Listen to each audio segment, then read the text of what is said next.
olen mõelnud sellele tänasele päevale ja kogu sellele protsessile, mille me oleme nüüd läbi käimas.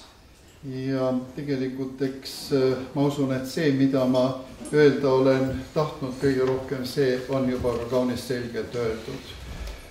Möödunud nädala Eesti kiriku juhtkirjas püüdsin neid asju veel nagu teatud määral üle korrata ja minu usk on see, et kirikul on tulevikku.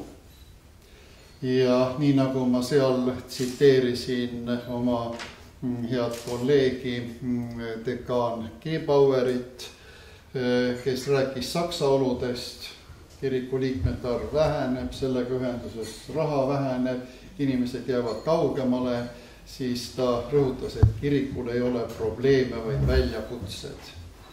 Ei ole maailma ajaloos kunagi olnud niisugust aega, et kirikul oleks kerge ja me ei peagi seda arvama. Läheme tagasi Kristuse enda aegadesse, kuidas tema algas peale mõned üksikud jüngrid ja need ka siis, nii kui midagi oli, jooksid metsa või kalale tagasi, pidi ta neid uuesti välja kutsuma, eks ole. Võib-olla see Konstantinuse aeg edasi läks küll suuremaks, aga tegelikult oma väga suurte ohtudega.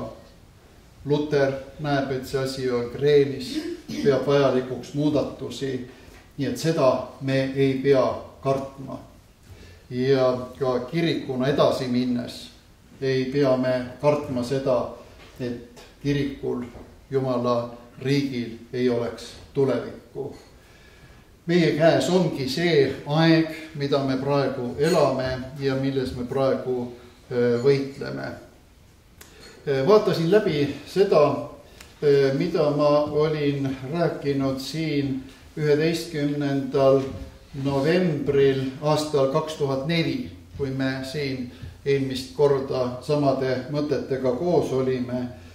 Ja iga asjadel on ikkagi kalduvus püsida ja need samad teemad, mis olid siis kiriku ees, on ka täna kiriku ees ja ilmselt on aastate pärast kiriku ees, aga mida ma tahaksin täna kõige rohkem rõhutada, et uskume ise ka kiriku tulevikku. Ärgem löögem kirikule hingekella. Ma usun, et see on kõige halvem asi, mida me teha saame. Kui mõtlen sellele ajale, mil ma tulin eile siis 39 aastat tagasi, oli ordinatsioon piiskoplikus toomkirikus ja lugesin eile ka oma kogudusel ette selle jutluse tollest korrast. Ikka need samad teemad, meie vastutus, vanemate vastutus oma laste ees. Nii et ka selles protsessis ärgem löögem hingekella ja ärgem arvakem, et üks inimene suudaks seda ära teha, mida üldsegi vaja on. Kiriku töö on meie jaoks ühine töö, kollektiivne töö ja ma usun, et see kehtib kõiges, et keti tugevust ei määra mitte kõige tugevam lüli, vaid kõige nõrgem lüli.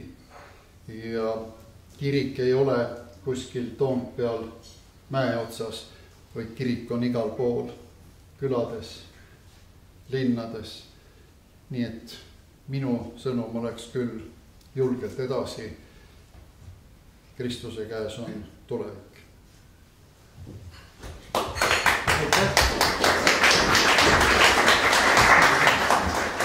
Tere minu poolt ka kõigile. Mina olen selle suhtes kummaline peapiiskopi kandidaat, et ma ei ole andnud praostkondadele nõusolekut kandideerimiseks. Ka nendele praostkondadele mitte, kes on mind üles seadnud. Ja kohe valimisprotsessi alguses ma toetasin seda seisukohta, mis oli tsaari ajal. Kui koguduse õpetajaid valiti, siis kogudus valis kõigepealt õpetaja ära, nendest, keda tahtis, ja siis teatas selle õpetajale, et teid on valitud meie koguduse õpetajaks, kas te võtate selle ametikoha vastu. Ja siis oli tal võimalus ütelda, kas ta siis võtab vastu või ei võta vastu. Aga mul on siiski hea meel olnud, et ma olen saanud kaasa rääkida ka nendes piiskopi valimise vestlustes. Et ega muidu nii palju huvi ei tunta, kui nüüd piiskopi valimisel. Meie kirik on siiski aastate jooksul juba küllaltki nagu välja kujunud ja formeeritud. Meil on kiriku seadustik, meil on oma töörütm, et ega siin mingeid suuri muutusi sellises igapäevases töökorralduses ei toimu. Ja seda on kogu aeg otsitud paremaid võimalusi ja kirik otsib jätkuvalt paremaid võimalusi töö tegemiseks, jumalateenistuse korraldamiseks. Ja kirik, ka need mehed, kes nüüd ametisse tulevad, meil on väike kirik, tegelikult me tunneme kõiki mehi ja ma arvan ka see, et ega me ka väga palju nüüd vähemalt halvemaks me võime küll muutuda, kui peapiiskop saame, aga vaevalt, et me nüüd palju paremaks saame. Eks me tahaksime kogu aeg paremaks saada ja pingutame selle nimel. Ega ennast muuta on ikkagi väga raske. Kiriku olemust ma olen alati näinud ikkagi perekonnana, kus on õed ja vennad koos ja kus igal liikmel on ka oma kohustus ja vastutus ja kus perekond hoolitseb üksteise eest. Ja ma jätkuvalt tahaksin näha, et me oleksime nagu üks perekond ja toetada siis kõiki nendes asjades, mis kellelgi tugevused on, et ühine asi edasi läheks.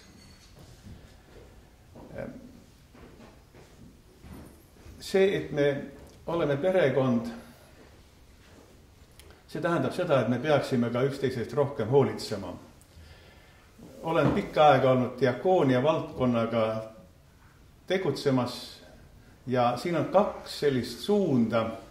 Üks on, et kirik peaks olema valmis ühiskonda teenima.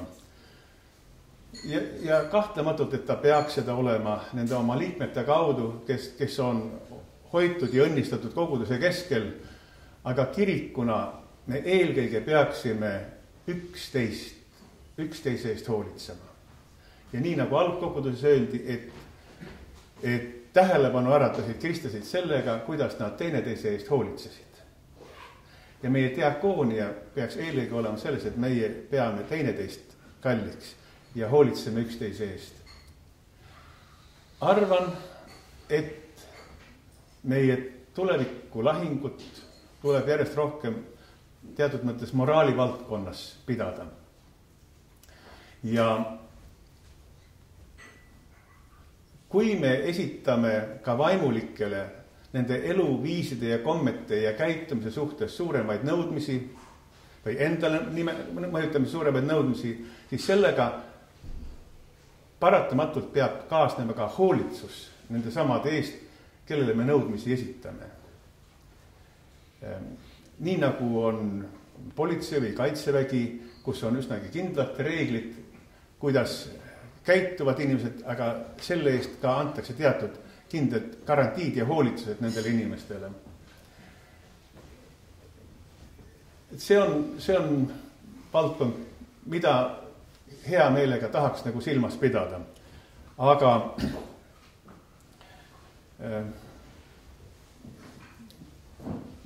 lugesin just eile ühte asja. Keegi ütles, et peaasi on see, et peaasi oleks peaasi. Ja sellega peaks kirikus tegelema. Peamine asi on meil see, et peamine asi oleks peamine asi. Et me ei killustuks kõikide muude asjadega tegelemisele, vaid see on, kirik on koht, kus Jumala päästvat armu kuulutatakse ja jagatakse. Kus hinge õndsuse eest võideldakse. Kus tullakse ja pannakse maha oma patud ja võetakse vastu Jumala armu, et me tegeleksiksime peaasjaga ja sellel tuleks tähelepanu hoida. Suur tänu!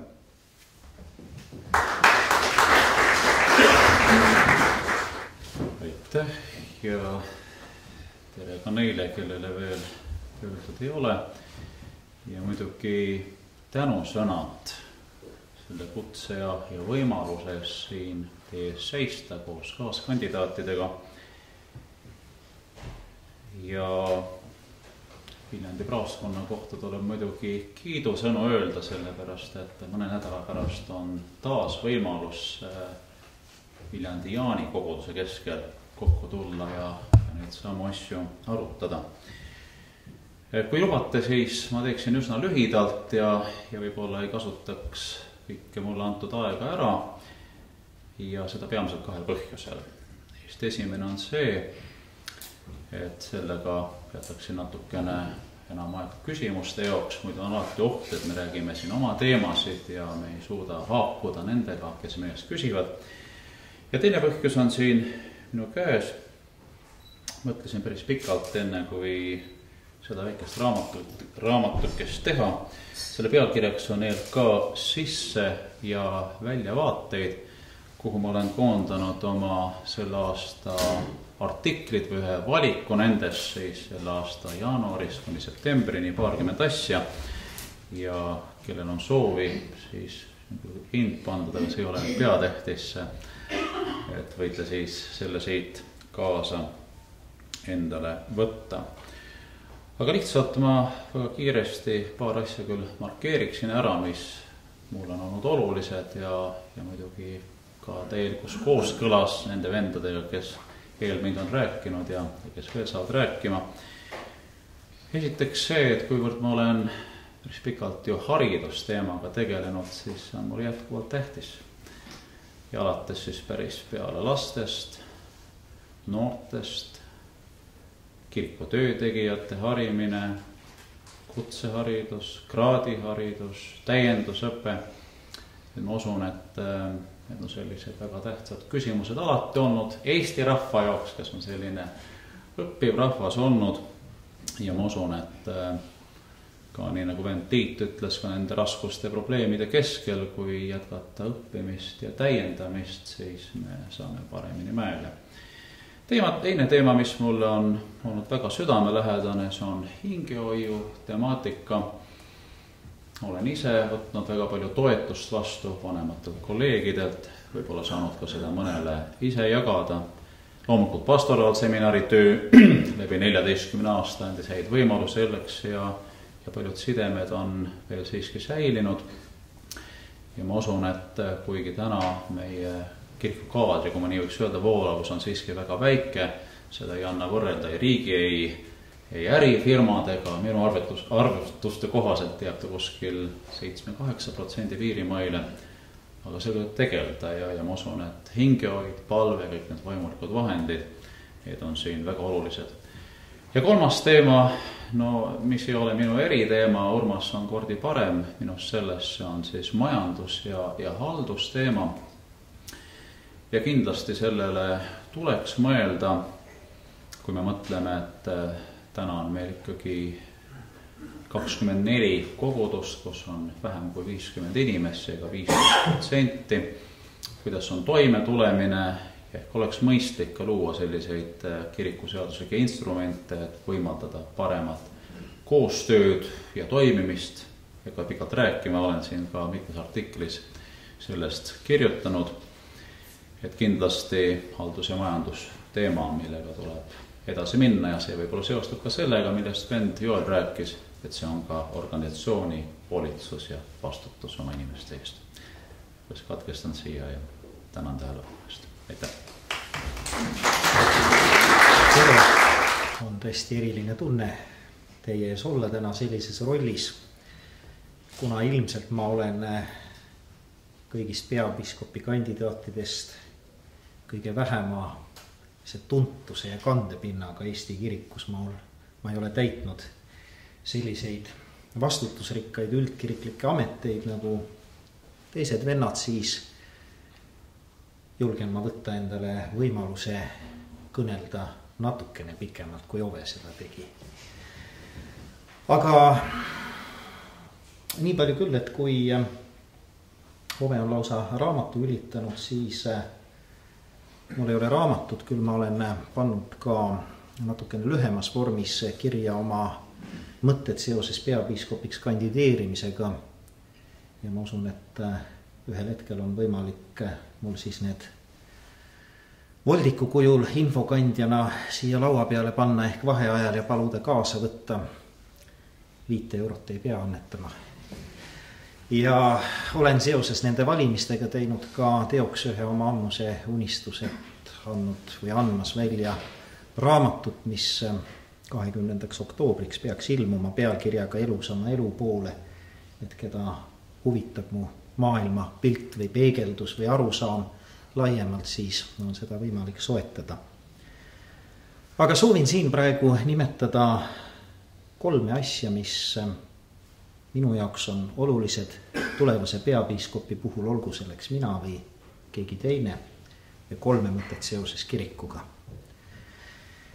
Et ma juhtusin mõned kuud tagasi lugema ühe Ameerika pastori ja usuteadlase Eugene Petersoni raamatut, mis kandis üsna inspireerivat pealkirja, mille võiks eesti keelde tõlkida siis kontemplatiivne pastor.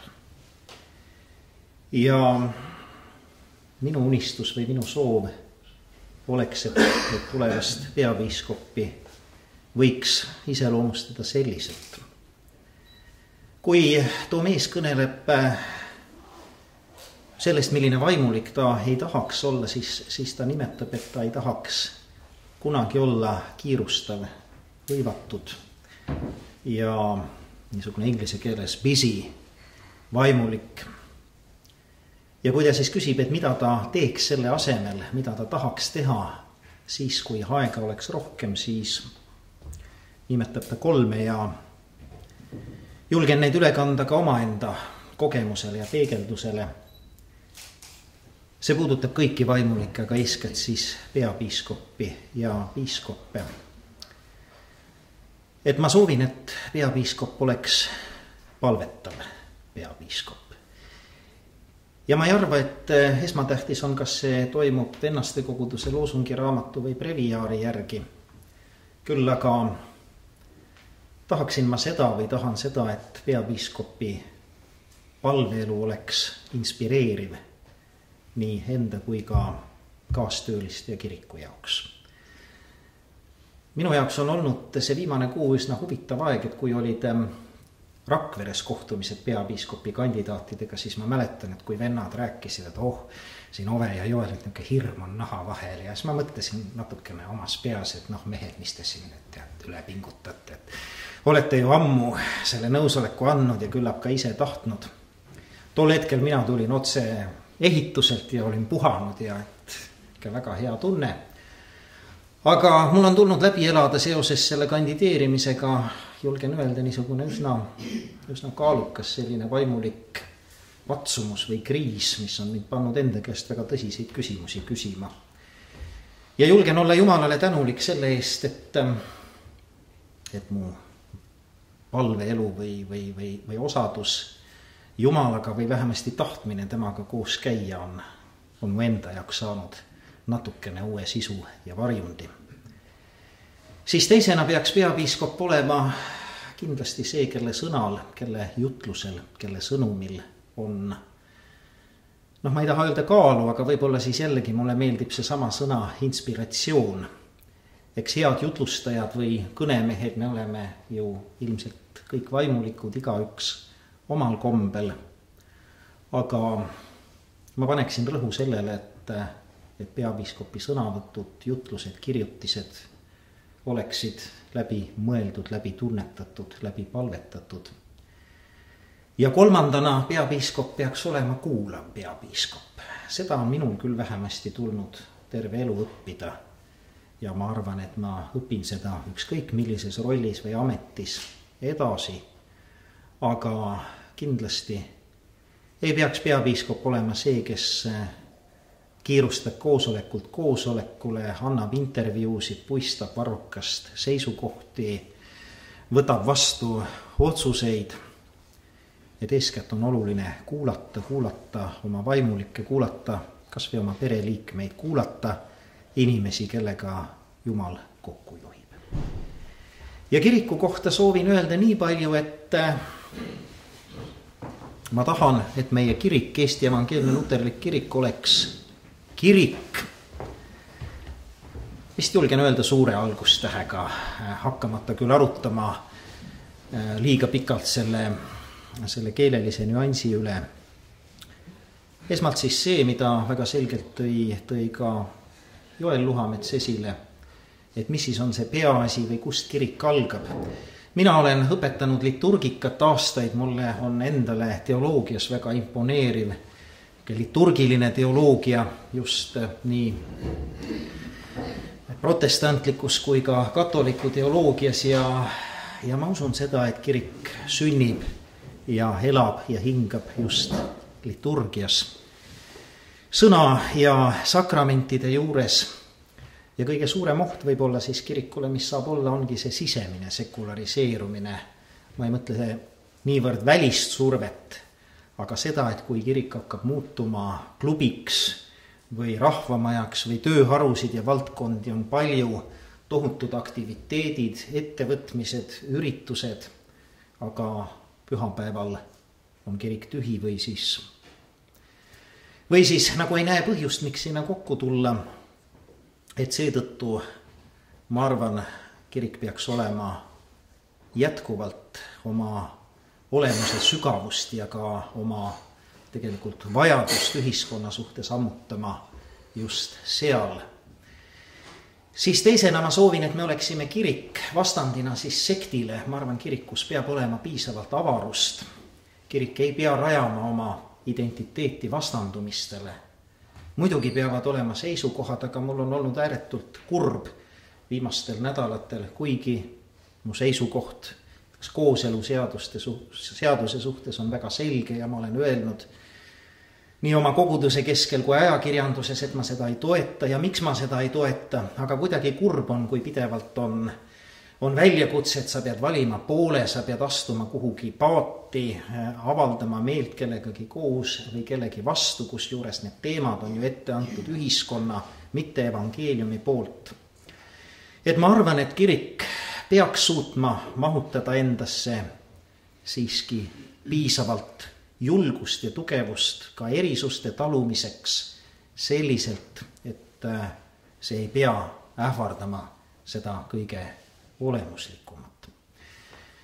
Ja kolmandana ma soovin ja igal juhul annan oma panuse ükskõik mis rollis või mis ametis siin kirikus, et me ei kujuneks koguduste liiduks, vaid oleksime, jääksime ja saaksime kirikuks selles mõttes, et ei oleks tegemist mingite iseseisvate MTÜ-dega, kes siis omavahel konkureerivad mingi majandusliku toimetuleku, liikmete, töövaldkondade, paremate pastorite pärast.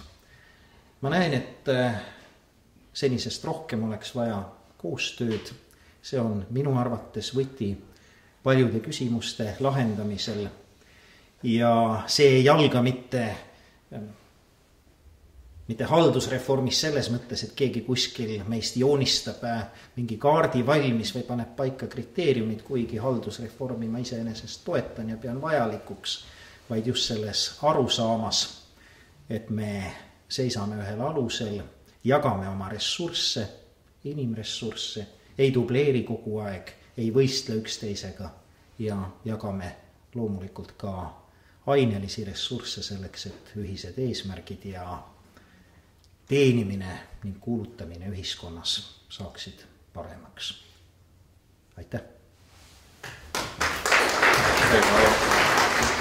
Minu poolt ma olen tõepoolest kõige noorem ja selleks mind siis siia lõppu ja punktiks hetkel on seatud. Ma ei oska öelda, kumb on olulisem vanus või ametivanus. Ametivanuselt ma siiski kõige noorem ei ole. Aga jagan väga paljusid mõtteid, mis siin ees juba on kõlanud. Raamatut ei ole välja andnud, kes minu artiklite vastu huvi tunneb, guugeldage. leiate nii Eesti kirikust kui väljaspool seda, nii selle aasta kui varasemate aastate omad. Ei ole ka teinud voldikut, küll aga esimesele sinodile, kus mind kutsuti aasta alguses, esitati mulle ka väga selged nõudmised, et ma ei tohi tulla sinna lihtsalt jutustama, vaid pean esitama väga selgelt oma põhimõtted. Ja siis ma vormistasin küll sellise paberi, mille pealkiri on mõtteid peapiiskopi valimise eel. Mul on hea meel, et Ida-Harju sinod tookord mind kutsus ja ühtlasi sundis mind mõtlema nendele asjadele, mis on meie kiriku tugevused, mis on meie kiriku nõrkused. Kui Marko rääkis oma sisemistest võitlustest, eriti selle ameti või võimaliku ameti valguses, siis ütlen ausalt, olen oma võitluseid pidanud juba ilmselt aasta eest, kui ajakirjandus hakkas selle teemaga seoses minu vastu huvi tundma ja juba kippus presenteerima mind teatud ametis. Tean väga hästi, mida tähendab kirjutatud sõna. See jääb ikkagi elama edasi, eriti kaasaegses maailmas. Seepärast olen oma sõnu alati, on need artiklid või sellised mõtteavaldused kaalunud. Ja kui ma siis Ida-Harju sinodile esimest korda juba veebruarikuus need mõtted välja käisin, siis ma võtsin ka selle seisukoha, et ma neid ei muuda. Mis ma siia olen kirja pannud, kuni valimiste perioodi lõpuni ei hakka ma neid korrigeerima, ükskõik millised on tagasiside. Ja kõik need sinodid, kes siis tundsid huvi minu seisukohtade vastu, siis sinna ma need mõtted ka edastasin. Kuna täna ei olnud meile mingeid ette kokkuleppeid sõlmitud, kas keegi tuleb oma mõtetega kirjalikul kujul, siis ma ei ole kahjuks valmistanud sellele kvoorumile täna neid kirjalikke mõtteid, aga ma usun, et suur osa teist on neid siiski juba lugenud. Need on liikunud arvatavasti erinevates mõttekodades juba ringi ja kes tunneb huvi, siis hea meelega jagan neid. Ma olen alati armastanud süsteemi ja korda ja ma jagan väga Joeli sõnavõtus öeldud mõtet, ega me väga palju ei muutu. Me oleme sellised, nagu me oleme ja ma ei arva, et ma ilmus tundmatu oleks teie kõigi jaoks. Olen valmis alati vastutama oma tegude ja sõnade eest. See ei tähenda seda, et kui ma olen leidnud, et on midagi olnud valesti tehtud, et ma ei suudaks ennast korrigeerida. Aga kui ma räägin nii-öelda süsteemist, siis on päris selge, et ootused selle ametikandja suhtes on väga erinevad ja me näeme peapiiskopis loomulikult ülemkarjast, aga mis seal parata, me näeme temas ka ikkagi administraatorit ja väga paljud muudatused, mida oodatakse, kipuvad siiski olema pigem seda laadi, et kas on võimalik kiriku valitsuse poolt teha või astuda mõned sammud, mis muudaksid meie kirikut paremuse poole, looks teatud tingimusi selleks, et me saaksime Jumala sõna kuulutada ja sakramente jagada.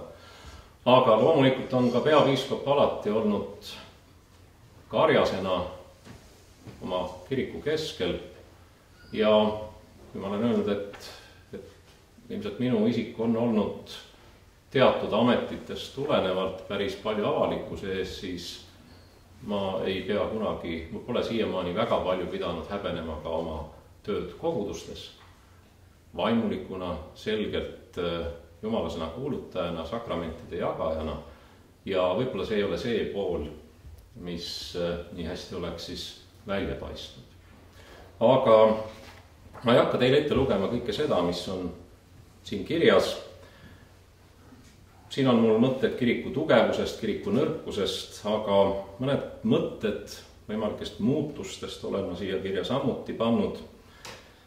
Ja esimene siin puudutabki vaimulikele hingehoidja ja karjase andmist peapiiskopi näol ja eriti läbi selle, et peapiiskop rakendaks ka oma meeskonda paremini tööle, nõnda, et ta ise ei pea tegeleme alati kõigi koosolekute juhtimisega või seal viibimisega.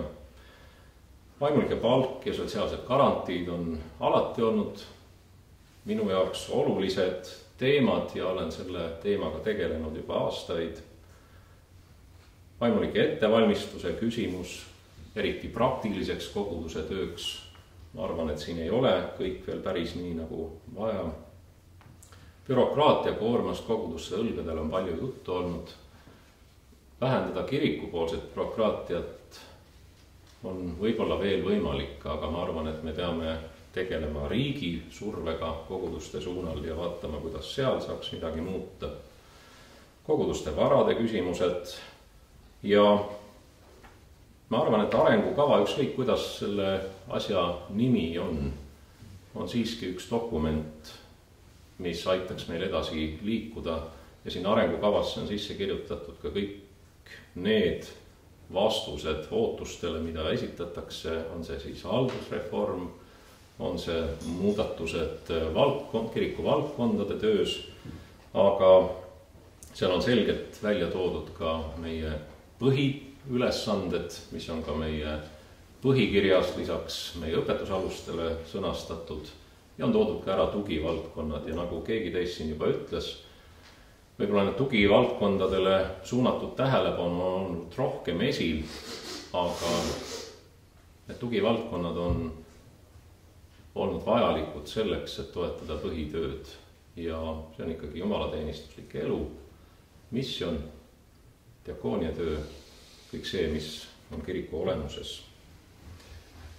Ja sõnumi edastamisest kirikust on ka siin juba juttu olnud.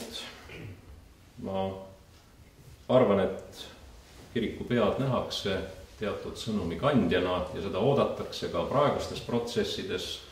On oodatud peapiiskopilt sõnumit, mida ta ka on edastanud ja ma arvan, et see jääb ka kehtima. Ja üks asi on kõneleda kiriku sisse, teine asi on kõneleda ka kirikust välja. Kuidas seda teha nii, et see ei ole alati liiga terav, alati liiga otse öeldud, et see lööb teise poole lukku. Seda ilmselt pean ma ka ise õppima.